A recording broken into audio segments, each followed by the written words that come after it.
मजहब, सरकार और सियासत। जी हां, असम में मदरसों को बंद करने के फैसले के बाद अब कुंभ मेले पर सवाल उठने लगे हैं।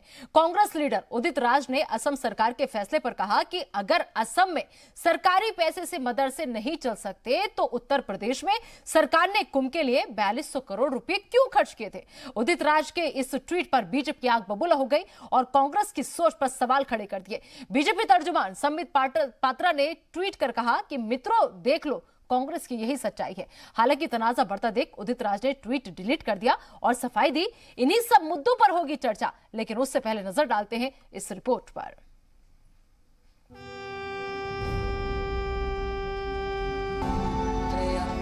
यह है कांग्रेस लीडर और साबिक एमपी उदित राज, जो अपने मुतनाज़े बयानों के लिए अक्सर सुर्खियों में रहते हैं। और उदित राज के इस बयान को लेकर फिर से तूफान खड़ा हो गया।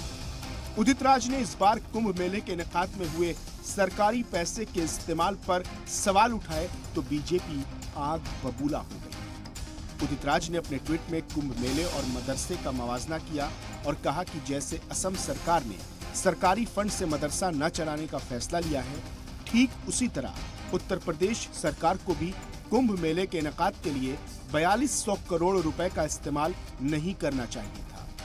किसी भी मजहबी प्रोग्राम में सरकारी फंड का इस्तेमाल नहीं होना चाहिए, ये ठीक नहीं है।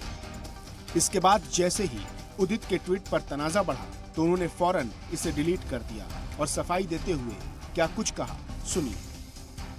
मैं एक ब्रॉडर कंटेस्ट में कहा है और इलाहाबाद को मेला को एग्जाम्पल दिया है मैंने। और जो राज्य है, जो जनतंत्र के अंदर जो राज्य की अवधारणा है, सरकार की अवधारणा है कि सरकार का कोई अपना धर्म नहीं है और सरकार को किसी भी धार्मिक कृत्य या पूजा पाठ, कर्मकांड या किसी पर्टिकुलर रिलीजन की टीचिंग या प्रीचिंग के लिए दूर रहना चाहिए, फंड नहीं करना चाहिए। तो सबके लिए एक बराबर मापदंड होना चाहिए। यूपी सरकार में वजीर मोहसिन रजा ने कांग्रेस लीडर उदित राज के बयान पर कांग्रेस को जमकर घेरा और कहा कि जिस तरह महाराष्ट्र में मंदिरों को बंद कर रखा है और साधु संतों को निशाना बनाया जा रहा है, कांग्रेस का चेहरा पूरा मुल्क देख चुका है और अब राहुल और प्रियंका गांधी मुल्क की आवाम को जवाब दें। वो सरकारों की आड़ में कि सरकार का कोई धर्म नहीं होता है, इसलिए हम कुंभ भी बंद करेंगे, हम बरसाना की होली भी बंद करेंगे, हम दीपोत्सव भी अयोध्या का बंद करेंगे, काशी और मथुरा के दर्शन भी बंद करेंगे। जिस तरह से इन्होंने महाराष्ट्र में बंद कर रखे हैं सारे मंदिर, और ये ऐसे ही लोग हैं। और जैसे महंत की हत्या हो गई पालेगांव में, प्रियंका वाड्रा और राहुल गांधी जी देश की जनता को जवाब दे कि आखिर इसके पीछे उनकी मंशा क्या थी।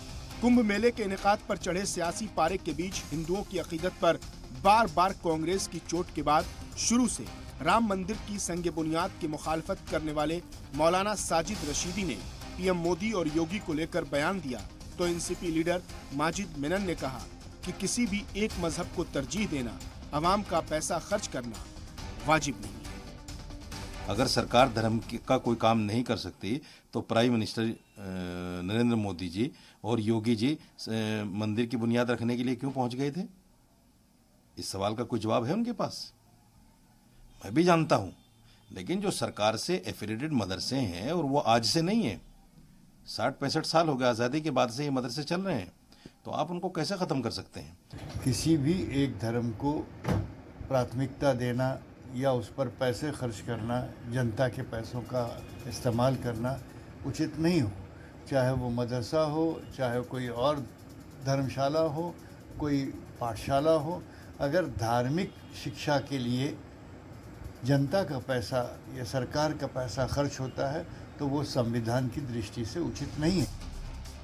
उदित राज के ट्वीट पर दिल्ली में भी पारा गर्म हो गया। बीजेपी तर्जुमान संबित पात्रा ने उदित राज के ट्वीट पर कांग्रेस को जमकर घेरा और कहा कि दोस्तों, ये है गांधी परिवार की सच्चाई। जाहिर है मदरसों में फंडिंग को लेकर शुरू से ही उंगली उठती रही है। यही वजह है कि कांग्रेस को जब कोई मौका नहीं मिला तो उसने मजहब को ही हथियार बना लिया। ब्यूरो रिपोर्ट, जी मीडिया।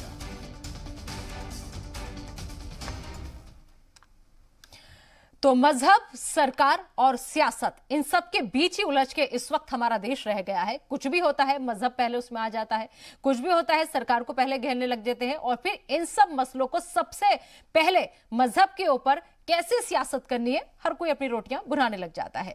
इसी पर आज हम करेंगे बड़ी बहस। हमारे साथ में बड़ा पैनल भी मौजूद रहेगा। आइए सबसे पहले मैं अपने मेहमानों का तारुफ आप सभी से करा देती हूं। हमारे साथ दरअसल महेश वर्मा जी मौजूद रहेंगे जो कि लीडर है बीजेपी के। बहुत बहुत इस्तकबाल है आपका महेश वर्मा जी। अजय वर्मा जी जो कि कांग्रेस के लीडर है, अजय वर्मा जी आपका भी इस्तकबाल है। मुन्ना कुमार शर्मा जी जनरल सेक्रेटरी है हिंदू महासभा के, ये भी हमारे साथ जुड़ेंगे। बहुत बहुत इस्तकबाल है आपका भी मुन्ना कुमार शर्मा जी। इनके अलावा एडवोकेट साहिल अली जी जो कि प्रेसिडेंट है यूनाइटेड मुस्लिम फ्रंट के। शाहिद अली जी भी आपका भी इस्तकबाल है। सबसे पहले मैं आना चाहूंगी अजय वर्मा जी आपके पास और आपसे मैं समझना चाहूंगी कि जिस तरीके से कुंभ मेले की अब बात हो रही है उदित राज की तरफ से, क्योंकि असम में मदरसों को बंद करने का फैसला लिया गया, उसके बाद में अब जो बात आ गई है वो कुंभ मेले पर आकर के अटक गई है, रुक गई है। और ऐसे में बीजेपी को एक और मौका मिल गया है ये दिखाने का, ये बताने का, क्योंकि तुरंत संबित पात्रा का ट्वीट सामने आ गया कि देखिए किस तरीके से हिंदू विरोधी है कांग्रेस और अब वो जवाब मांग रहे हैं। देखिए मोहतरमा निदा जी नेता तो सर आप है, मैं निदा हूं, मुझे निदा ही रहने दीजिए। जी निदा जी, ये ज्ञानवान डिग्री वाले प्रधानमंत्री जी की जो रणनीति है, ये बिहार चुनाव जीतने के लिए अलग अलग देश के जो इनके प्रदेश के प्राइम चीफ मिनिस्टर्स हैं उनको एक टारगेट बना रहे हैं। अजय वर्मा जी के ऑडियो में कुछ प्रॉब्लम हो रही है शायद।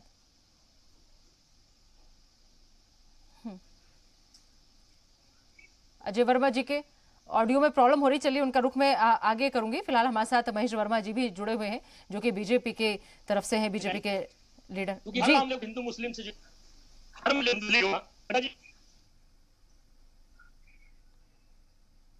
जी अजय जी आपके ऑडियो में दरअसल कुछ प्रॉब्लम हो रही है, आऊंगी मैं आपके पास। अब मैं सीधा रुक कर लेती हूं महेश वर्मा जी का जो कि बीजेपी लीडर हैं।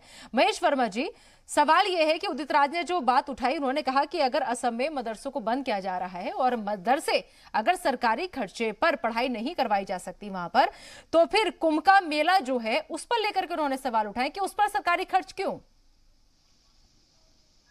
उदित जी बहुत जल्दी भूल जाते हैं। उदित जी को ये बात बोलते हुए कम से कम इस बात का ध्यान रखना चाहिए कि ये आस्था की बात है, एक विश्वास की बात है। और वो जो सवाल उठा रहे हैं उस सवाल के, अब वो सवाल जो है जो उन्होंने खड़ा किया है वो उन लोगों के ऊपर भी खड़ा किया हुआ है जो कुंभ के मेले में जाके नहाते हैं। सोनिया जी जाती हैं, राहुल जी जाते हैं, प्रियंका जी जाती हैं। नेहरू जी के टाइम से कुंभ के मेले का आयोजन हो रहा है। तो सवाल ये है कि क्या वो लोग भी गलत थे क्या उन लोगों की भी गलती थी क्या? दूसरी बात तो उन्होंने मदरसे की पढ़ाई भी तो बंद नहीं की ना सर, मदरसों को बंद करने का फैसला भी तो नहीं लिया ना। अब मैं आ रहा हूँ। मदरसे जो भी चलाए जाते हैं, मदरसे मुझे जहां तक मालूम है कि मदरसे, चूंकि आपको भी ज्यादा, मेरे से ज्यादा कुछ आपको मालूम होगा कि मदरसों की कोई भी चीज अगर ऐसी संचालन होता है, वो संचालन जो है वो किसी न किसी तरह से जकात या दान के स्वरूप में कोई चीज मिलता है, उसके जरिए मदरसे को चलाया जाता है। वहाँ धार्मिक गतिविधियां होती है, धार्मिक तरीके से, तौर तरीके से वहाँ पढ़ाई लिखाई होती है। और उस वक्त जो है ये लोग मौन और सन्नाटा क्यों पसर जाता है जब पश्चिम बंगाल में दीदी जो है इन्हीं इमामों को जो है मुफ्त में जो है सैलरी बांटती है और वहाँ दुर्गा पूजा पे बैन लगाती है, तब तो ये कुछ नहीं बोलते हैं। तब इनका सेकुलरिज्म और तब इनका हिंदू मुसलमान जो है तब पता नहीं कहाँ चला जाता है। आज के डेट में ये जैसे ही ऐसी कोई बात होती है तो हिंदू मुसलमान के बीच में ये चीजें, नफरत की बातें जो है फैलाने के लिए ये आगे आ जाते हैं और ये वो सवाल खड़ा करते हैं जिनके ऊपर खुद से इनके मुंह पे तमाचा लगता है कि इनसे ये पूछा जाए कि कुंभ का मेला आज से नहीं, बरसों बरस से, कई 100 बरस से कुंभ का मेला का आयोजन हो रहा है। अंग्रेजों के टाइम में भी इसका आयोजन होता रहा है, कांग्रेस के टाइम में ये आयोजन होता रहा है। तो सवाल ये उठता है कि ऐसे लोग किस चीज पे उंगली उठा रहे हैं, किस बात की ये निंदा कर रहे हैं, किस बात का इनको पश्चाताप है। वो सवाल इस बात पे उठा रहे हैं कि कब से हो रहा है, कब से नहीं हो रहा। उनका सवाल ये था, सुन लीजिए, उनका सवाल ये था कि अगर मदरसों में सरकारी पैसे से पढ़ाई नहीं हो सकती तो फिर कुंभ मेला भी तो, यानी कि सीधा सीधा ये था। और बाकी और भी जो मुस्लिम लोग विरोध कर रहे हैं वो उनका कहना यही है कि जो सरकार है वो किसी एक धर्म की नहीं हो सकती ना, अगर वो होगी तो फिर सभी धर्मों की होगी। सरकार का कोई धर्म नहीं होता। अगर सरकार का धर्म नहीं होता, मदरसों में सरकारी खर्चे से पढ़ाई नहीं हो सकती, सुनिए तो सुनिए कुंभ सुनिए, मेले पर सरकारी खर्च क्यों? ये सवाल है उनका। हम कुंभ मेले का आयोजन जो करते हैं वहां व्यवस्था के लिए करते हैं, वहां कोई किसी तरह की कोई ऐसी अनहोनी ना हो, लाखों की भीड़ आती है, वो व्यवस्थित रहे, लॉ एंड ऑर्डर कायम रहे, उस व्यवस्था को कायम करना, उस व्यवस्था को सुचारू रूप से वहां सुव्यवस्थित ढंग से उसको चलाना, उसके लिए अगर कोई सरकार या कोई सिस्टम या कोई प्रशासन या शासन अगर उसका ध्यान करता है और उसके ऊपर उंगली उठाई जाती है तो ये बहुत ही हास्यास्पद और निंदनीय है। राजनीति में इस तरह के राजनीतिक व्यक्ति को इस तरह की चीजों को उठाकर उन करोड़ों लोगों के आस्था पर एक कुठाराघात करने की समान ये बात है। इसी तरह की नफरत की राजनीति करके कांग्रेस ने इस देश को पिछले 70 साल से कई दशकों तक जो है पीछे छोड़ दिया। ये देश अगर तरक्की नहीं कर पाया तो ऐसे लोग, ऐसी मानसिकता की वजह से ही तरक्की नहीं कर पाया। शाहिद अली जी से मैं एक सवाल पूछना चाहूंगी यहाँ पर। शाहिद अली जी, अगर कुंभ के पैसे को लेकर, कुंभ के खर्च को लेकर सवाल किया जाए तो वो तो आस्था पर चोट है, लेकिन अगर मदरसों को सरकारी मदद मिलनी बंद हो जाए तो क्या वो आस्था पर चोट नहीं है? इसमें अगर मुझे इजाजत है कहने की अपनी बात। जी, आवाज आ रही है मेरी? जी आवाज आ रही है, बोलिए। देखिए, इस मुल्क के अंदर मुसलमानों को गुलाम बनाने के लिए तमाम पॉलिटिकल पार्टियों ने जो ये पूरी चालें चली, जिसकी वजह से आज हमें टेलीविजन में बैठ करके बहस करनी पड़ रही है। मैं एक बात कहता हूं कि आप हमारी वक्फ इमलाक को, वक्फ प्रॉपर्टियों को आजाद कर दीजिए, आप हमारे वक्फ बोर्ड को आजाद कर दीजिए। आपने कुंभ में जितने पैसे खर्च करने हैं ना, हम भी आपको दे देंगे, और हमें किसी की भीख नहीं चाहिए। ये जो सुनने को मिलता है ना कि सरकार पैसे दे रही है वक्त उसको, मदरसा बोर्ड को या मदरसों को, अरे नहीं चाहिए हमें लानत। आप हमारी वक्त प्रॉपर्टियों को आजाद कर दीजिए, हमारे वक्त बोर्ड को आजाद कर दीजिए, हम देंगे आपको पैसे, हम पूरे देश का बजट फाइनेंस करेंगे, हम पूरे देश का बजट फाइनेंस करेंगे। रेस्पॉन्सिबिलिटी के साथ कह रहा हूं, हिंदुस्तान में रेलवे के बाद सबसे ज्यादा प्रॉपर्टी हमारी है, और हमारी प्रॉपर्टी को गुलाम बनाया गया है एक पूरे क्रिमिनल कॉन्स्पिरेसी के तहत, और मुसलमानों को बिल्कुल इस कगार पर लाके खड़ा कर दिया कि हमें भीख मांगने वाला बना दिया। हम दलित भाइयों से निचले स्तर पर चले गए। हमें आज ये सब चीजें जब सुनने को मिलती हैं तो गुस्सा आता है निकल के। आज बहस हो रही है इस पर कि साहब इस पर ये आपके कुंभ के मेले में इतने पैसे क्यों खर्च हो रही। अरे भाई, उनकी आस्था उन्हें करने दीजिए, और हमें अपने मदरसे के लिए, अपनी किसी भी चीज के लिए कोई सरकार से एक पैसा नहीं चाहिए, बल्कि हम देंगे। अभी मनीष जी कह रहे थे कि ममता जी वहां पर चली रहती है इमामों को, अरे शर्म आती है मनीष जी मुझे आपसे हम कह रहे हैं आप हमें हमारा वक्फ बोर्ड दे दीजिए, हम पूरे बजट का, पूरे देश का बजट फाइनेंस करेंगे। हमें नहीं लगता बिल्कुल भी ये सुनने में अच्छा। आप जो वक्फ बोर्ड पे जो कब्जा करवाती हैं सरकारें, जो वक्फ बोर्ड की जमीनों पर सरकारें कब्जा करवाती हैं और वक्फ बोर्ड के पैसे से ये तमाम तरह की चीजें करते हैं, उस पर आप लोग कभी क्यों नहीं बोलते? ठीक है, ठीक है। मुन्ना कुमार शर्मा जी हमारे साथ जुड़े हुए हैं, जनरल सेक्रेटरी हिंदू महासभा के। मुन्ना कुमार शर्मा जी, आप कैसे देख रहे हैं उदित राज के इस बयान को? सबसे पहले आपकी प्रतिक्रिया। देखिए, जो मुझे लगता है कि आपने मुस्लिम समाज के कई नेताओं को सुना है, तो वो कहते हैं कि ये हमें सरकार से कुछ नहीं चाहिए, हमें भीख नहीं चाहिए, हमें कोई मदद नहीं चाहिए, हम सक्षम हैं अपना धर्म का प्रचार करने के लिए। तो मुझे लगता है कि इस पर बहस करना और जैसे लोगों को कुछ करना, ये मैं समझता हूँ कि नुकसान है। ये किसी भी को, किसी भी संप्रदाय को अपने धार्मिक प्रचार के लिए सरकार की तरफ से फंड दिया जाना उचित नहीं है। चाहे कोई भी हो, कोई भी संप्रदाय हो, चाहे हिंदू हो, मुस्लिम हो, क्रिश्चन हो, कोई भी हो, क्योंकि ये सरकार का काम है, विकास का काम करना, शिक्षा देना, स्वास्थ्य सेवाएं देना, तो उसके लिए खर्च करेगा। लेकिन ये कोई कहे कि हाँ ये गीता के लिए ये पैसे चाहिए, कुरान पढ़ाने के लिए पैसे चाहिए, तो बाइबल के प्रचार के लिए पैसे चाहिए, तो इसके लिए पैसे खर्च करना उचित नहीं है। और मैं समझता हूँ कि इस पर विवाद भी नहीं है, क्योंकि ये मुस्लिम समाज के भी अधिकांश नेता यही कह रहे हैं कि हमें सरकार से भीख नहीं चाहिए। तो मैं नहीं, भीख से मतलब ये था, मैं बताती हूँ, एक मिनट मुन्ना कुमार शर्मा जी, भीख से मतलब ये था कि उन्होंने ये कहा कि बार बार ये कहा जाता है मुसलमानों का नाम लेकर के कि हाँ सरकार ये दे रही है, सरकार वो दे रही है, तो नहीं चाहिए। अगर सरकार को जहां खर्च करना है करे, उन्हें कोई दिक्कत नहीं है, वो चाहे कुंभ मेले पे कितना खर्च करे, 4200 करोड़ से ज्यादा का खर्च करे, उससे कम खर्च करे, कोई मतलब नहीं है। लेकिन हाँ, उनकी जो जमीन है, जो वक्त पड़ी है, जो सरकार के अंडर में, उसे आप निजात दिला दीजिए, उसे आप आजाद करा दीजिए, तो वो अपने खर्चे खुद उठा लेंगे, ये कहना है उनका। ये जो इस तरह की बात है, मैं समझता हूँ कि जो संपत्ति है वो किसी ने कब्जा नहीं किया है, वो उनके समाज के पास है, उनके वक्फ बोर्ड के पास है।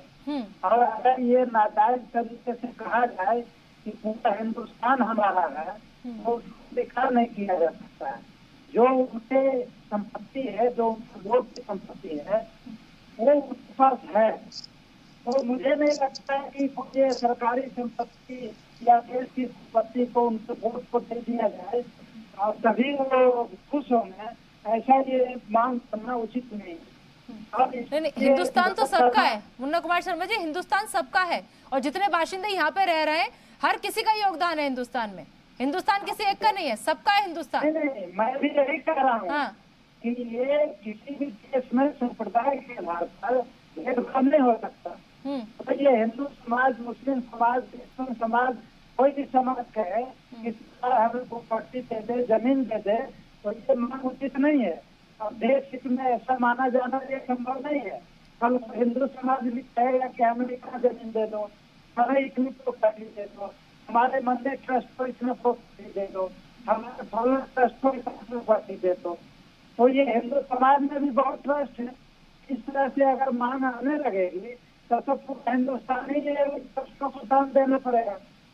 तो मैं समझता हूँ कि इस तरह का मांग करना उचित भी नहीं है। ठीक है, जवाब लेते शाहिद अली जी से जवाब लेते हैं। शाहिद अली जी, मुन्ना कुमार शर्मा का ये कहना है, आपको आवाज आ भी रही होगी उनकी, कि ऐसे तो फिर हर कोई मांग करने लगेगा, क्योंकि सभी धर्मों में ट्रस्ट है, सभी धर्मों में फाउंडेशन टाइप सब कुछ बना हुआ है, तो किसे किसे सरकार देगी। मुन्ना कुमार जी को शायद नॉलेज नहीं है, इसलिए वो ये बात कह रहे हैं।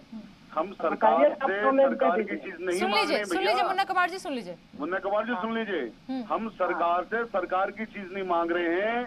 अभी आपने खुद कहा ये वक्फ बोर्ड के पास है, हमारी अपनी प्रॉपर्टियां हैं, वक्फ बोर्ड हमारा है, ये प्रॉपर्टियां हमारी हैं। इस पे सरकार ने जो कब्जा किया हुआ है, हम उस कब्जे की बात कर रहे हैं। जैसे मिसाल के लिए मैं आपको बताऊं, दफा 51 है वक्फ एक्ट 1995 जो पार्लियामेंट ने पास किया है, जो कहती है कि कोई भी वक्फ की प्रॉपर्टी को सरकार एक्वायर नहीं कर सकती है। लेकिन सरकार ने अकेले दिल्ली में 300 वक्फ प्रॉपर्टियां एक्वायर कर रखी हैं, जिसकी सिर्फ रेंटल, 1 साल की रेंटल आती है 82,000 करोड़ रुपया। ये 82,000 करोड़ रुपया हमारा है, जो सरकार नाहक खा रही है हमारे पैसे को। और हमें ये कहा जाता है जब कि साहब हम आपके ऊपर देखिए इतना पैसा खर्च कर रहे हैं, तो हमें शर्म आती है कि हमारा तुम इतना पैसा लेके बैठ गए, हमारा तुम इतना पैसे को तुम कब्जा करके बैठे हुए हो, हमारी प्रॉपर्टियों को कब्जा करके बैठे हुए हो, वक्फ बोर्ड को आपने कब्जा कर लिया है। अगर आपने हमारे वक्फ बोर्ड का कब्जा छोड़ दें, हमारी प्रॉपर्टियों का कब्जा छोड़ दें जो इलीगल है, गैर कानूनी है, पार्लियामेंट के बनाए हुए कानून के मुताबिक गैर कानूनी है, वो हमारी प्रॉपर्टियां हमारे बुजुर्गों ने दान दी है वक्फ बोर्ड को, किसी के बाप की प्रॉपर्टियां नहीं है वो। तो इन प्रॉपर्टियों से हम न सिर्फ अपने तमाम मामला सही कर लेंगे, बल्कि हम भारत के बजट को भी फाइनेंस करेंगे, और मुन्ना कुमार जी आपको भी दे देंगे, और आपके कुंभ मेले को भी इंशाल्लाह हम फाइनेंस कर देंगे। ठीक है शाहिद अली जी, ठीक है। एक छोटे से ब्रेक के लिए मुझे यहाँ रुकना होगा, आप सब मेहमान बने रहिए। महेश वर्मा जी, आपके पास में आऊंगी, आप हाथ उठा रहे हैं, शायद अली जी को आपको जवाब देना चाहते हैं। आऊंगी मैं आपके पास ब्रेक के बाद, अपना सवाल तैयार रखिएगा, आपको जो भी पूछना है। एक छोटे से ब्रेक के लिए मुझे यहाँ रुकना होगा। तो जिस तरीके से असम में अगर सरकारी पैसे से मदरसे नहीं चल सकते, तो यूपी में सरकार ने कुंभ के लिए 4200 करोड़ रुपए क्यों खर्च किए, उदित राज के इसी ट्वीट के बाद से बीजेपी आग बबूला है। आएंगे बहुत जल्द, बस एक छोटा सा ब्रेक और आगे चर्चा बढ़ाएंगे।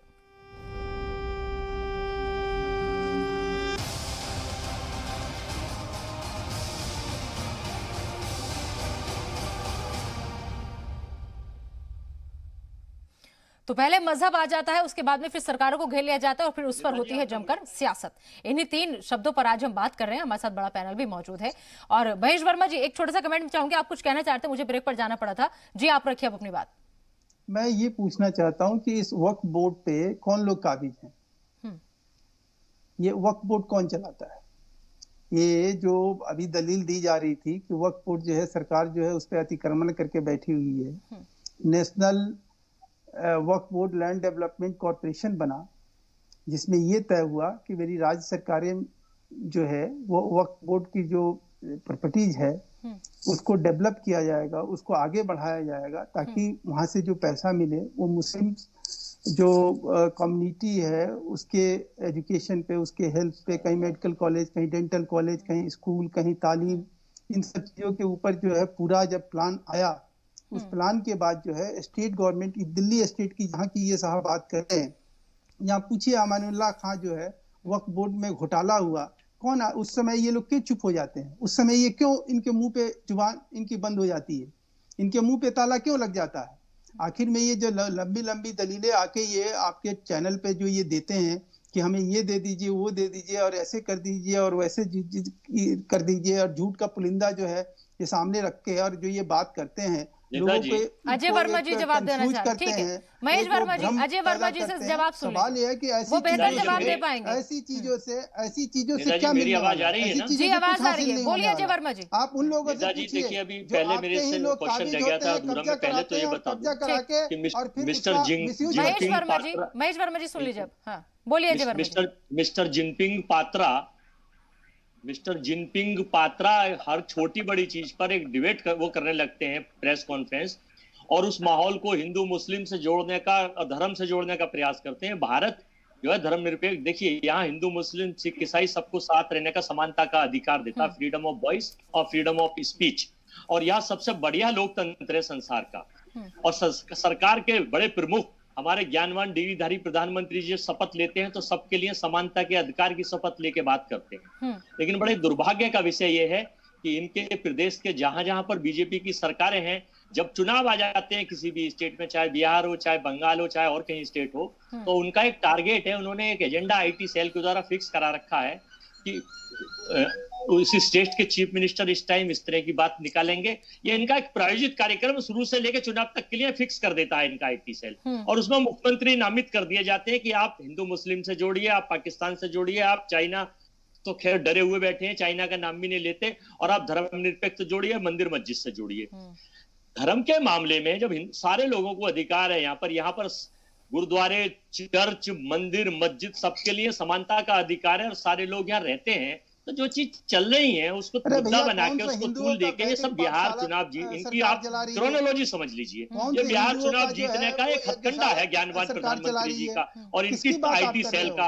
ये कोविड से नहीं लड़ेंगे, लेकिन ठीक है अजय, ठीक है एक मिनट महेश वर्मा जी एक मिनट, आप ये कह रहे हैं कि कौन सी सरकार, हाँ ठीक है, हिंदू धर्म में कौन सी धर्मशालाएं चला रही है, क्या हो रहा है, लेकिन जिस तरीके से जो हिंदू लोग हैं या उनके जो मेले वगैरह होते हैं, मेरी बात को अदरवाइज मत लीजिएगा, लेकिन एक बहुत बड़ा तबका ऐसा है मुसलमानों का भी जो अब इस बात की मुखालफत में है कि मदरसों में अगर नहीं पढ़ाई हो सकती तो फिर जी, तो जो मुसलमानों के त्योहार है सर, चाहे वो मुहर्रम हो या उसका खर्चा भी तो गवर्नमेंट नहीं उठाती ना सर, और ये इस टाइप के मेले मुस्लिमों में नहीं होते ना। वो किसके ऊपर सवाल उठा रहे हैं? उस सवाल के अगर सही मायने में कोई उस सवाल का जवाब का कोई सबसे पहले हकदार है तो वो हकदार है जो पार्टी जो है बरसों बरस से उसमें पैसा देती आई है, उसको कराती आई है, तब उसको इस चीज की हिंदू मुसलमान तब दिखाई नहीं पड़ा। आज वहां मदरसा जो है, मदरसा को फंड अगर देना बंद कर दिया गया तो हिंदू मुसलमान होने लगा। कौन से हिंदुओं का पाठशाला चल रहा है? हिंदू मुसलमान की बात नहीं है। उदित राज ने जो बोली मैं आपको बताती हूँ, उनका साफ ये कहना है। बताइए ना, नवजोत सिंह सिद्धू गए दरबार, वो कॉरिडोर जो बना सिखों का कॉरिडोर, जिसमें मनमोहन सिंह गए, जिसमें पैसा सरकार ने खर्चा किया, उस वक्त कांग्रेस के ये नेता कहाँ थे?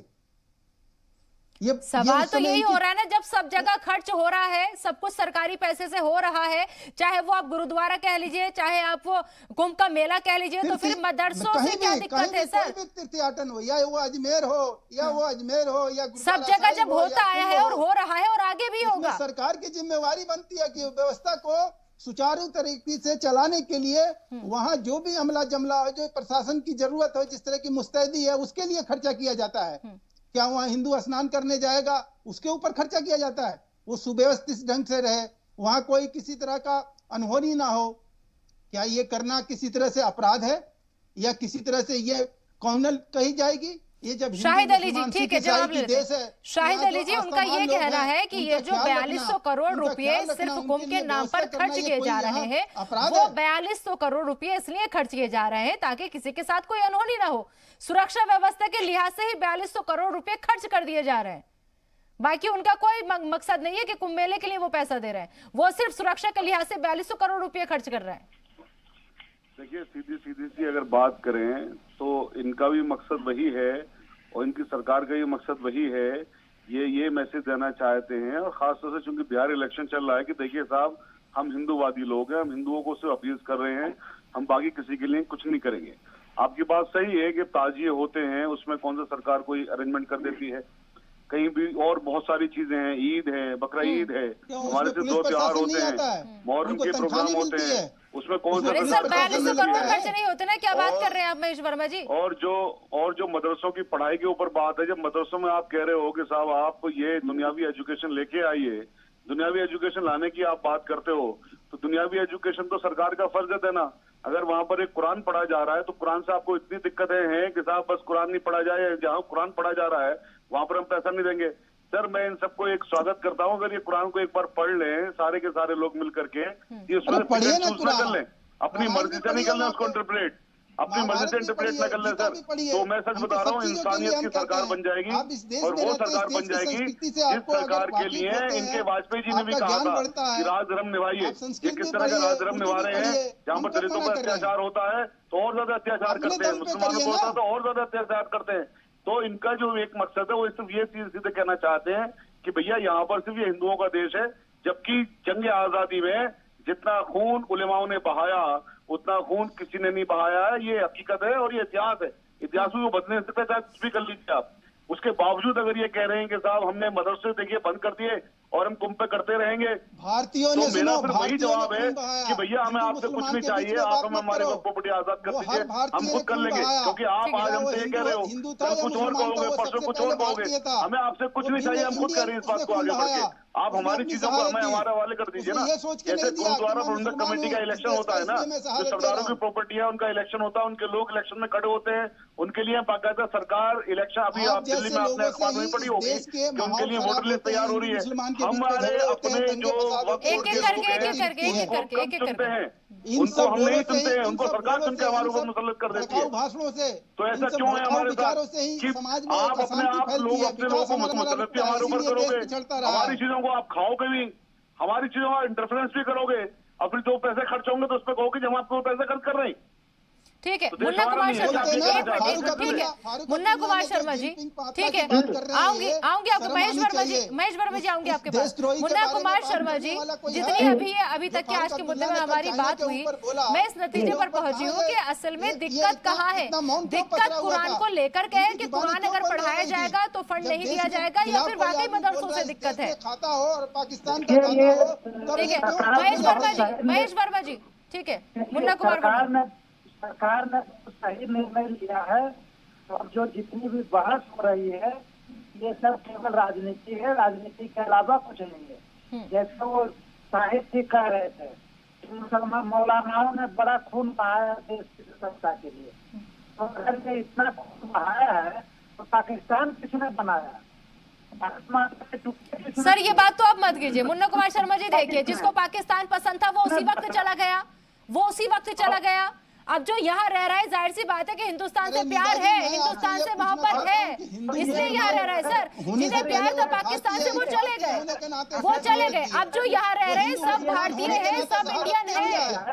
मैं पूछना चाहता हूँ ऐसे लोगों से जो ये कहते हैं कि हम मुसलमान होने के नाते हमने शहादत दी है, क्या वो देश में मुसलमान होने के नाते? नहीं, मुसलमान होने के नाते शहादत किसी ने नहीं दी, ना हिंदू होने के नाते किसी ने शहादत दी। जो भी कुछ हुआ देश के लिए क्या, सबसे पहले हम सब एक इंडियन है, एक भारतीय है, एक भारतीय है हम सबसे पहले, ये हमें नहीं भूलना होगा। देश हमारा है, सबका है, बराबर है। कहीं उल्लंघन है, कहीं संवैधानिक आपको अवहेलना लग रही है, कोर्ट कचहरी नहीं, उन्होंने ये नहीं कहा, उन्होंने ये नहीं कहा कि मुसलमानों ने देश के लिए, नहीं, उन्होंने ये नहीं कहा, उन्होंने कहा कि हमने दी, मतलब सबने दी है, कुर्बानियां सबने दी है, सबका देश है। पिटीशन करते हैं लोग माहौल खराब करने के लिए। भारत की टुकड़े किसने किए? किसने बोला? फारूक अब्दुल्ला का बयान कल आता है चाइना के ऊपर, जिस तरह का बयान दिया गया, जिस तरह का उनसे कभी उम्मीद कोई आदमी कर सकता है? जो आदमी इस अखंड भारत का मुख्यमंत्री रहा हो, जो यहाँ का खाया पिया हो, जो आज भी सारी सुख सुविधा जो आदमी ले रहा हो भारत का, वो आदमी आज चाइना के गुणगान कर रहा है, पाकिस्तान का गुणगान कर रहा है। कितनी शर्मसार करने वाली हिंदुस्तान के किस मुसलमान का सपोर्ट उन्हें मिला? फारूक अब्दुल्ला को आप एक नाम मुझे गिना सकते हैं? ये कौन सा महेश वर्मा जी, आप एक नाम मुझे गिना सकते हैं किसने उनकी इस बात का समर्थन किया? कौन फारूक अब्दुल्ला के साथ खड़ा हुआ? जो आज खड़ा हुआ है वो वही महबूबा मुफ्ती है जो कभी आपकी बहुत सगी हुआ करती थी, जिन पर आपको बहुत ज्यादा भरोसा था, आपको बहुत ज्यादा विश्वास था। जब तक वो आपके साथ थी उनमें कोई ऐब नहीं था, उनमें कोई कमी नहीं थी। माफ कीजिएगा महेश वर्मा जी, बोलना नहीं चाह रही थी लेकिन आपने मजबूर कर दिया बोलने के लिए। आज फारूक अब्दुल्ला के साथ कौन खड़ा है? वही महबूबा मुफ्ती जिनसे कभी आपकी बहुत ज्यादा नजदीकियां थी, जिन पर आपको बहुत ज्यादा भरोसा था। निदा मैं बताऊं इनको, मैं बताता हूं। बोलिए अजय वर्मा जी। देखिए 40 महीने पेंगे बढ़ाकर कश्मीर की सरकार चलाते हैं इनके सांसद, इनके एमपी, इनके नेता, इनके प्रधानमंत्री, और जब इनसे अलग हो जाते हैं तो इनमें बुराइयां नजर आती हैं। और ये देश में मैंने आपसे कहा कोरोना से ये लड़ाई नहीं लड़ेंगे, महंगाई से ये लड़ाई नहीं लड़ेंगे, बेरोजगारी से ही नहीं लड़ेंगे, व्यापारियों की व्यापार खत्म हो उससे नहीं लड़ेंगे। इन्हें हिंदू मुस्लिम, इन्हें माहौल खराब करना, चुनाव जीतने के हथकंडे और दूसरों पे आरोप लगाना। आज शिवसेना के ऊपर आ जाइए, अभी तक तो 22 साल तक सरकार है, वहाँ तो बहुत अच्छे से कोरोना से कितने लड़ने में सक्षम है। गवर्नर साहब वहाँ के कहते हैं साहब आप यहाँ मंदिर नहीं खोल रहे, साधुओं की हत्या करा रहे हैं, कोई मुस्लिम बिरादरान, कोई मुस्लिम लीडर ने कहा अपने मंदिर के लिए चिट्ठी नहीं लिखी कि मंदिर क्यों नहीं खोलते। लोगों की जान और सुरक्षा बहुत पहले है, इसलिए आसाम के मुख्यमंत्री ने जो काम किया है ये अपराध नहीं है देने के लिए कि बिहार के किसी तरह से मुस्लिम लीडर को नहीं बोलना चाहिए, सुरी छोड़ी जाए। और ये कितने बीजेपी के लोग हैं उस माहौल को खराब कर हेट स्पीच कभी आ जाएंगे, कभी हेट टॉकिंग करेंगे। लेकिन अजय वर्मा जी आपको नहीं लगता कि ऐसे लोग तो दोनों ही तरफ हैं? उदित राज को अगर मिलूं वो हमेशा ऐसी ही बयानबाजी करते हैं और सुर्खियों में आ जाते हैं। और उससे भी बड़ी बात ये अगर उदित राज अपने जो उन्होंने कहा उस पर वो सही थे तो उन्होंने डिलीट क्यों कर दिया? और अगर उन्हें डिलीट ही करना था तो सर ऐसा शिगुफा नहीं छोड़ना चाहिए था जिस पर इतनी बड़ी बहस हो जाती। देखिए कौमी एकजुटती की अगर कोई बात करता है, चाहे वो कांग्रेस का हो, चाहे बीजेपी का हो, चाहे किसी भी पार्टी का हो, कौमी एकजुटती की कोई आदमी अगर बात करता है, देश की एकता और अखंडता के प्रति बात कर रहा है, सर्वधर्म सद्भाव की बात करता है, सर्व धर्मों के लिए एक सी बात करता है, तो मैं समझता हूँ इसमें तो कोई गलत नहीं है, ना कोई ऐसी चीजें हैं। लेकिन अगर गलत नहीं है तो उदित राज ने डिलीट क्यों किया? मेरा सवाल बस इतना है, अगर गलत नहीं है तो डिलीट क्यों किया? अब ये तो उदित राज बचाएंगे उन्होंने क्यों ये किया है, क्यों डिलीट किया है। मैं तो जिनपिंग पार्टी की तरफ से भी समझाना चाहिए ना कि ऐसी बयानबाजी मत कीजिए जिससे कोई शिगुफा छूटे, जिससे माहौल खराब हो। जी पार्टी की तरफ से मैं ये बतला रहा हूँ, ये जो जिनपिंग पात्रा हैं इनकी डिबेट्स में अरे उनको जिनपिंग पात्रा कहो, राहुल गांधी को, सोनिया गांधी को जो जिनपिंग से दाल लेकर आते हैं, पैसे लेके आते हैं, एक-एक करके सर, एक-एक करके इनके कोई सिर पैर नहीं होते, चाइना के खिलाफ बोलने से आनाकानी बोलने के लिए, झूठ उगाने के लिए, झूठ दिखाने के लिए और झूठ परोसने के लिए मिस्टर जिनपिंग पात्रा ये काम करते हैं। इनका उद्देश्य टारगेट ये है कि साम दाम दंडभेद से किसी तरह से भी चुनावों में माहौल बिगाड़ा जाए। और इनके साथ कुछ और भी लोग हैं जो इसी तरह को इस काम में लगते हैं, जो निहायत निंदनीय है, गलत है, इसकी निंदा करनी चाहिए। और सुप्रीम कोर्ट ने भी फटकार लगाई है कि आप ऐसी ना हेट स्पीच ना कोई ऐसी चीज करें जिससे माहौल खराब हो, सांप्रदायिक माहौल खराब हो। लेकिन ये फिर भी ये सुप्रीम कोर्ट को भी जेबी संस्था समझते हैं, ये सीबीआई को भी जेबी संस्था समझते हैं, ये ईडी इनकम टैक्स को भी जेबी संस्था समझते हैं, इसलिए कि इनकी तानाशाही चल रही है, इनकी सरकार है और ये फुल मेजोरिटी में। महेश वर्मा जी इनसे ठीक है, महेश वर्मा जी दंगे फसाद में जिस तरह के लोगों का इन्वॉल्वमेंट है उसके ऊपर ये कितने बोलते हैं? इस देश में क्या दंगा फसाद होना, दंगा फसाद करवाना इनके द्वारा? आज शाहीन बाग के लिए क्या बोला कोर्ट ने, तब ये चुप क्यों रह गए? तब इनके मुंह में जुबान क्यों नहीं थी? तब ये कहाँ थे? सर कोर्ट तो सबको फटकार लगा रहे हैं सर, हाथरस कांड को भी लेकर फटकार लगाई है, हर जगह जहाँ भी दंगा होता है सबको लेकर फटकार लगाते हैं सर। लेकिन वो ये ना हर चीज हम अपनी सहूलियत के हिसाब से देखते हैं। यहाँ अगर मेरी सरकार है तो मैं बुरा नहीं बनूंगा, और वहाँ अगर तेरी सरकार है तो मैं तुझे कुछ नहीं कहूंगा। हर कोई अपनी राजनीति की तरफ, जिस तरह से राजनीति करने की बात कही जा रही है, मुझे उसके ऊपर आपत्ति है, मुझे उसके ऊपर लाजमी मैं बोलूंगा। महेश वर्मा जी एक चीज और मुझे बता दीजिए, बस एक चीज मैं आपसे समझना चाहूंगी, एक चीज मैं आपसे समझना चाहूंगी। असम में जिस तरीके से मदरसों को बंद करने का फैसला हुआ, दिक्कत मदरसों से है। एक मिनट महेश वर्मा, तो उसका लाभ हिंदू मुसलमान सिख ईसाई सबको मिल रहा है। इस चीज को कहीं न कहीं सोचना पड़ेगा, समझना पड़ेगा, देखना पड़ेगा। इस देश में सिर्फ ये कह देने से कि भाई हिंदू मुसलमान ये सरकार कर रही है और ये राजनीति की वजह से कर रही है, बिहार चुनाव की वजह से कर रही है, तो ये बहुत बड़ी एक देश के सामने राजनीतिक दुश्वारियां पैदा करने की ये कोशिश है, षड्यंत्र है।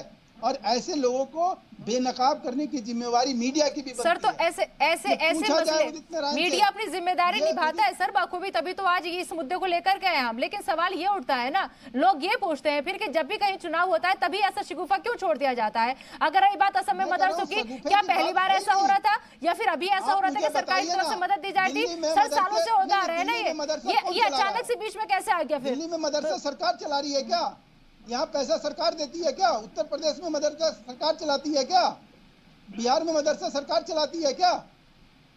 शाहिद अली जी जी ये एक तो इनसे कहती है जिनकी रनिंग कमेंट्री चल रही है बहुत देर से, को बोलने नहीं दे रही है। अब तो मेरा ख्याल इनकी बोलने की ख्वाहिश पूरी होगी। नेताजी जो आपने बातें कही हैं, नेताजी जो आपने बातें कही हैं, उन बातों का इनके पास एक सुन लीजिए महेश वर्मा जी, सुन लीजिए महेश वर्मा जी, आपको सब सुन रहे हैं तो आप भी सुनिए ना दूसरों को। रनिंग कमेंट्री चलती रहेगी, नहीं बोलिए शायद अली। मकसद ये है कि किसी की बात सुनी न जाए। आपने जो बातें कही हैं वो इतनी चुपती हुई बातें इनको लग रही होंगी कि इनके पास जवाब नहीं है उन बातों का। इतने बेमतलब की बातें कर रहे हैं कि साहब यूपी में नहीं चल रहा है, फला जगह नहीं चल रहा है। बड़ी सिंपल सी बात है कि भैया वहाँ पर अगर गवर्नमेंट मदरसों के ऊपर कुछ पैसे खर्च कर रही थी तो वो भी 42,000 करोड़ रुपए तो नहीं होंगे ना। जो आप 42,000 रुपए सरकार के खर्च कर रहे हो एक धार्मिक अनुष्ठान के लिए, तो आप अगर मदरसों के ऊपर थोड़ा बहुत पैसा खर्च कर रहे हो तो इसमें कौन सी आपत्ति की बात है? मेरा ख्याल बिल्कुल भी नहीं है। लेकिन असली जो चीजें हैं, असली चीजें बिहार इलेक्शन और ये तो सारी चीजें हैं ही। अभी देखिए किसानों के साथ एक पूरी इनकी फहरिस्त है। इनका मकसद ये है कि इस मुल्क के अंदर इतनी ज्यादा है तो मचा दो कि लोग कोई सवाल ही ना पूछे इनसे, खाली हिंदू मुस्लिम करते रहे और इनकी सरकारें चलते रहे। जैसे कल गोरे अंग्रेज करते थे, इस तरह से आज ये काले अंग्रेज भी उसी पॉलिसी पे चल रहे हैं। ठीक है, मुन्ना कुमार वर्मा जी, मुन्ना कुमार शर्मा जी, लोगों से ही मुस्लिम समाज पिछड़ा हुआ है। महेश वर्मा जी सुन लीजिए, और लोगों को भी सुन लीजिए, और लोगों को भी सुन लीजिए, देखिए वक्त कम रहता है, सबके पास जाना होता है, सबकी राय जाननी होती है। जो भागीदारी थी उनकी मुख्य धारा में वो 27% थे, आज 3% रह गए, क्योंकि कांग्रेस उल्लू बनाती गई और आप लोग उल्लू बनते गए। आपने तो सर जो IAS लोग बन रहे हैं उनको भी नहीं छोड़ा, उनको भी आपने सोल्यूशन चैनल के जरिए करवा दिया कि UPSC जिहाद। आप लोग उस चीज से बाहर क्या कर रहे हैं? रनिंग कमेंट्री करने से बात आपकी सही नहीं हो जाएंगी। जो बातें नेताजी कह रहे हैं उनका जवाब है आपके पास, जरा हिम्मत लाइए, जवाब दीजिए। एक एक करके सेविंग करते हैं। देखिए ठीक है, मुन्ना कुमार शर्मा जी को सुन लीजिए जी, बोलिए। भारत सरकार बिना कोई भेदभाव किए सभी समाजों के लोगों के लिए विकास का काम करती है, उनको शिक्षा देती है, उनको स्वास्थ्य देती है। और अगर सरकार के पास फंड की कमी होती है तो धार्मिक कार्यक्रमों पर अगर ये सहयोग करना बंद करती है तो इस पर इतना हाय तौबा मचाने की कोई आवश्यकता नहीं। हाय तौबा इसलिए मच रही है ना मुन्ना कुमार शर्मा जी, आप शायद समझे नहीं खबर क्या है। हाय तौबा इसलिए मच रही है कि मदरसों को तो आप फंड देना बंद कर रहे हो, लेकिन जिस तरीके से कुंभ मेले में बाकी और सवाल जो है वो ये है कि अगर जो धार्मिक आयोजन है, सुनिए मेरी बात, 4200 करोड़ रुपए खर्च होता है अगर कुंभ मेले में, तो मुस्लिम समाज को आपत्ति इस बात से है। कौन से राज्य में सरकार चला रही है? कुंभ मेला की तुलना मदरसों से नहीं कर सकते। आप चलाइए ना, हिंदू का यज्ञशाला चलाइए, वैदिक शाला चलाइए, वहाँ पर जो लोग जुटते हैं उनके लिए व्यवस्था की जाती है। आर्टिकल 30 पता है आपको महेश वर्मा जी? आर्टिकल 30 पता है आपको? ना फिर आर्टिकल 30 पता है आपको? क्या आर्टिकल 30 पता है आपको? क्या आर्टिकल 30 क्या है, मुझे समझा दीजिए आप। आर्टिकल 30 अगर आप पढ़ेंगे ना सर इस मुद्दे इस बहस के बाद, क्योंकि मैं आपको इतना लंबा चौड़ा पढ़ के नहीं सुना सकती, एक बार जाके जरूर उसे पढ़ लीजिएगा तो शायद आपके सवालों का जवाब आपको खुद ही मिल जाएगा। लगातार ये जो यहाँ पत्रकार हैं, आप समझा दीजिए। अरे सर मैं तो बहुत अज्ञानी हूँ आपके सामने सर मैं तो बहुत अज्ञानी हूँ सर, लेकिन हाँ इतना मैंने पढ़ा, एक बार जाके पढ़ लीजिएगा उसे, बस इतना कह रही हूँ। बचा हुआ है, फिर समझ में आ जाएगा कि आर्टिकल 30 में क्या लिखा है।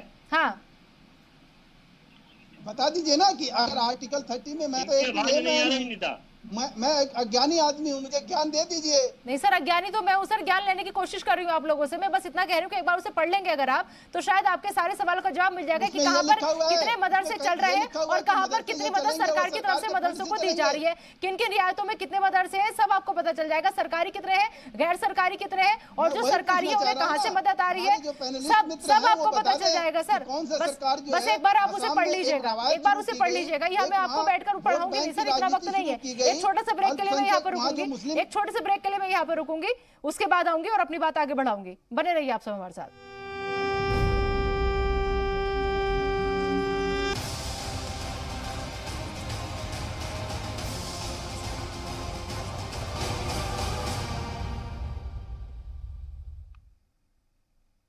ब्रेक के बाद स्वागत है आप सभी का। चलिए अपनी आज के डिबेट को हम आगे बढ़ाते हैं और जिस तरीके से कांग्रेस की सोच पर सवाल खड़े कर दिए गए हैं, क्योंकि बीजेपी के तर्जुमान संबित पात्रा ने ट्वीट कर कहा है कि मित्रों देख लो कांग्रेस की यही सच्चाई है। अजय वर्मा जी, क्या वाकई यही सच्चाई है कांग्रेस की? भाइयों बहनों मित्रों, बीजेपी और मिस्टर जिनपिंग पात्रा की ट्वीट के बाद और इसकी प्रेस कॉन्फ्रेंस के बाद देख लीजिए कि बीजेपी की सोच कितनी है इस देश के प्रति। इस देश के माहौल को खराब करना चाहते हैं, कभी मंदिर मस्जिद के नाम पर, कभी हिंदुस्तान पाकिस्तान के नाम पर, कभी हिंदू मुस्लिम के नाम पर, बेरोजगारी के नाम पर महंगाई की बात नहीं करेंगे और ऐसी ऐसी चीजें अपने इन्होंने प्रधानमंत्रियों को सेट कर रखा है। ये सरकार की रणनीति है। आप समझिए भोले वाले लोग, देश के लोगों को तो इस वक्त हिटलर शाही में ये है कि उनको इस कदर पीड़ित कर दिया जाए कि वो रोटी खाने को अपना विकास समझे और किसी चीज की तरफ ध्यान ना चल सके। इसलिए आप 20 साल तक 30 साल तक लंबा शासन कर सकते हैं। और इनके एक आरएसएस के प्रचारक साहब थे जो संस्थापक सदस्य थे, संस्थापक फाउंडर थे, उन्होंने भी कहा था कि इस देश में ऐसा हालात कर दो कि 4-5 लोगों को तो पूंजीवान बना दो, बाकी 99.99% लोग ताकि रोटी पानी खाते रहे, विकास करते रहे।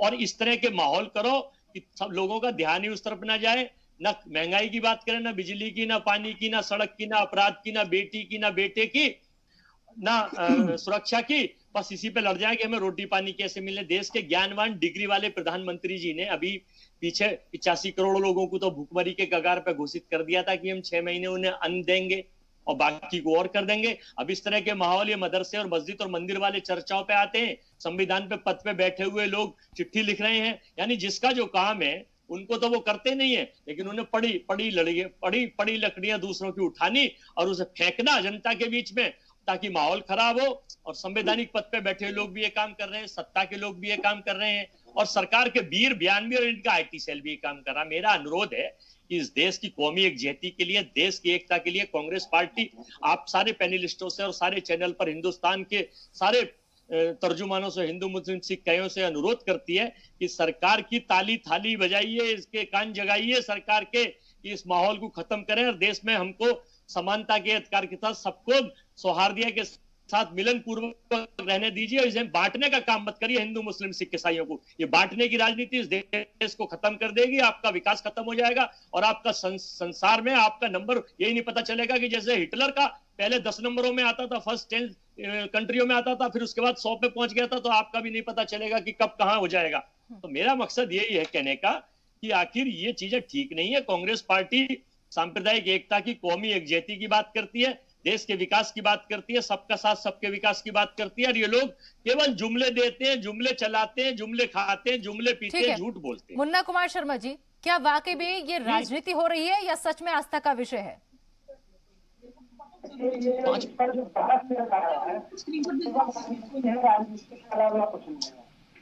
और मैं इस बात से सहमत हूँ कि अभी चुनाव का समय है, बिहार में संपर्क चल रहा है, इसलिए सब लोग इसको सुन ले रहे हैं।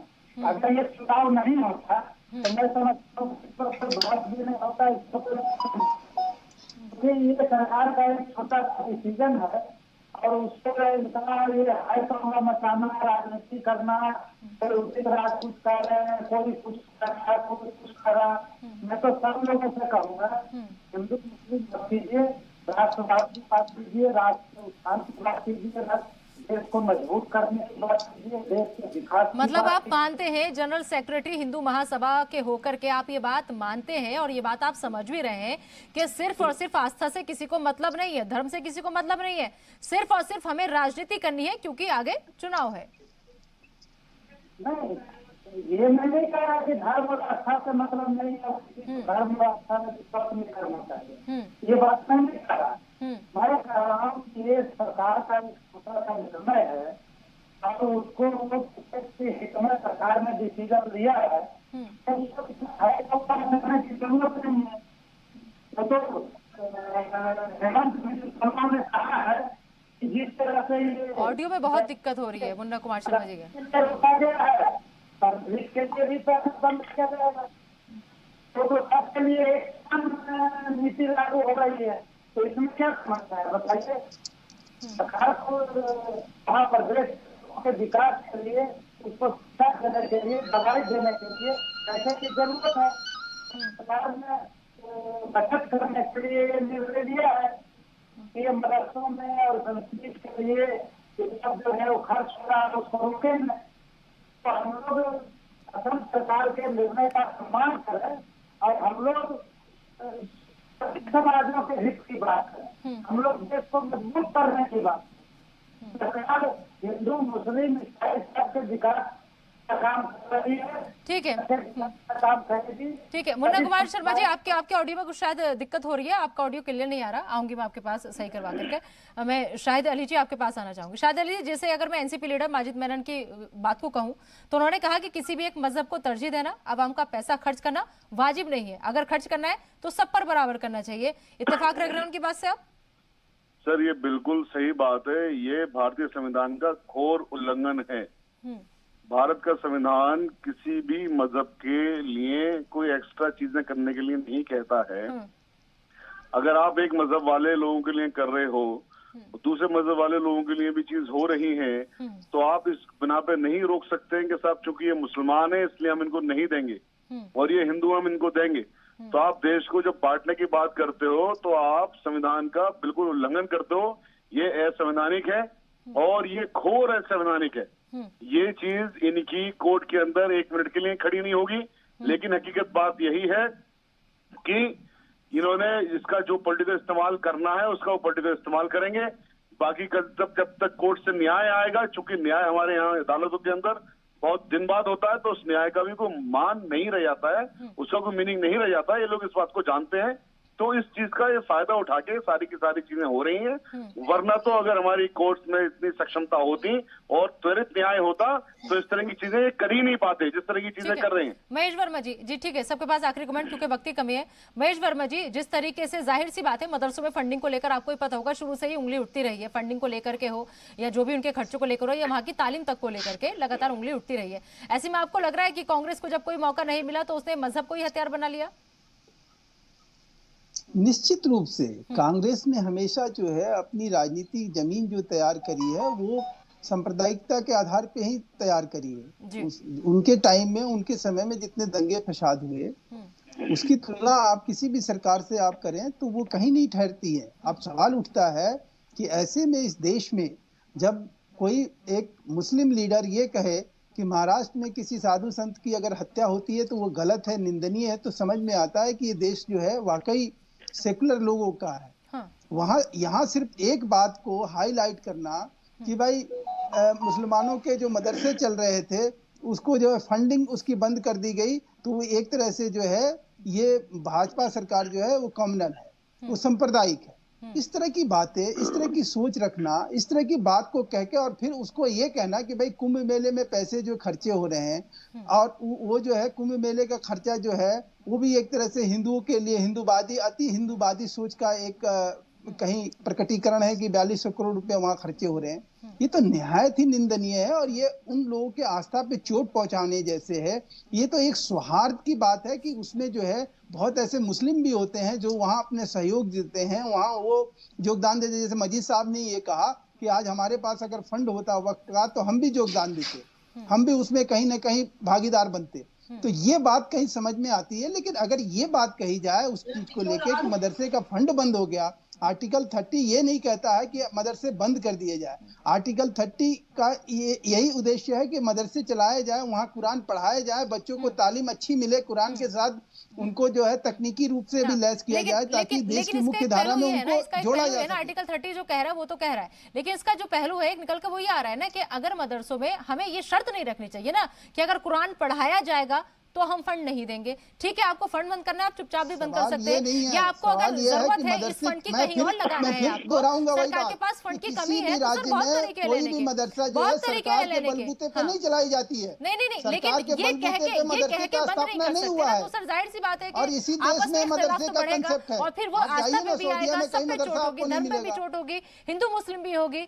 ठीक है, आप चारों जी नहीं सवाल बस इसलिए उठे ना कि बात आई कुरान को लेकर के, इसलिए सारे सवाल उठे। चलिए आप चारों मेहमान हमारे साथ जुड़े, महेश वर्मा जी, अजय वर्मा जी और मुन्ना कुमार शर्मा जी और शाहिद अली जी, बहुत बहुत शुक्रिया आप सभी का जुड़ने के लिए, इस्लाम पर आने के लिए। तो मजहब, सरकार और सियासत, पहले मजहब को खोजा जाता है कि किस मजहब को लेकर के हम राजनीति कर सकते हैं, उसके बाद में सरकार को कोसा जाता है और फिर दोनों मिलकर के जम करके सियासतें होती, सरकार पर भी और मजहब पर भी। लेकिन हम ये भूल जाते हैं कि इन सब के बीच हमारा आपसी सौहार्द, हमारी जो गंगा जमुना तहजीब है वो कहीं खो जाती है, जिसका हमें ख्याल रखना है। सबको मिलकर रहना है, कोई हिंदू मुस्लिम नहीं, सब भारतीय है, सब इंडियन है, इसका हमें ख्याल सबसे पहले रखना है। तो फिलहाल आज के मुद्दे में बस इतना ही, आप दीजिए इजाजत, लेकिन बने रहिए जी सलाम के साथ।